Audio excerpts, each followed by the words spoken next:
about the direction of this country. Everywhere I go, people say to me, Curtis, is there really hope?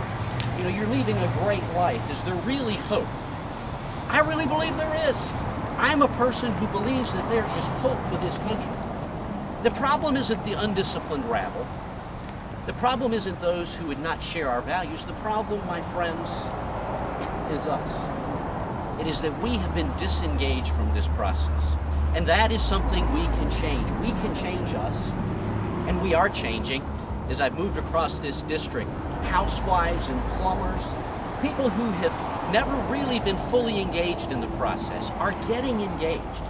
And that's how this campaign caught fire. That's what gave it birth and life. It was people who weren't engaged before now believing that America has hope if we will step forward and take the reins back. If we will reclaim control of this government. We can do this. We can do this. We can. We will commit ourselves to those things that our founding fathers said were the price of liberty. Remember in the Declaration of Independence, they said, to this we pledge our lives, our fortunes, and our sacred honor. That is the price tag on liberty. And if you and I will pay that price, we can again right this country. We can again see it being a nation that we are proud to say is ours. The question is, will we? I believe men like Rick Santorum will. I want to be one of those, and I hope you do too. Now, we chose this location strategically. We chose this location because this isn't some fancy place. This isn't some polished place. There's not marble columns behind me. This is where we live. This is America. This is what we are about. It is America. This is America.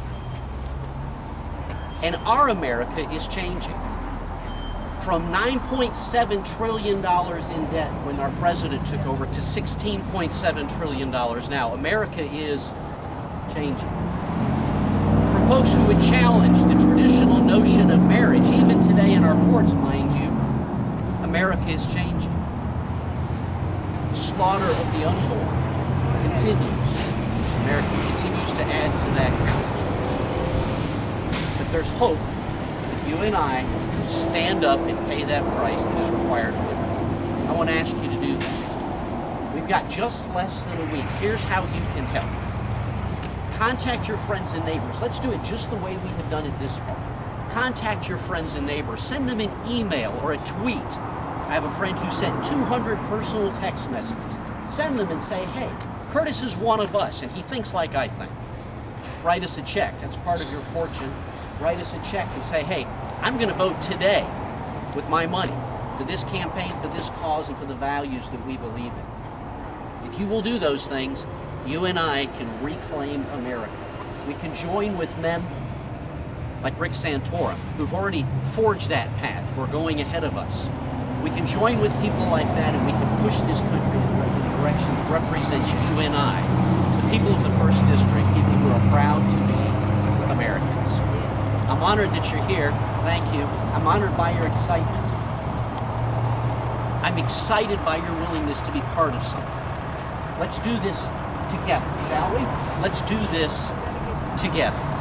Again, my pleasure to Rick Santorum, my applause to Rick Santorum. What a pleasure to have him with us. Would you join me in a low country welcome for him just one more time?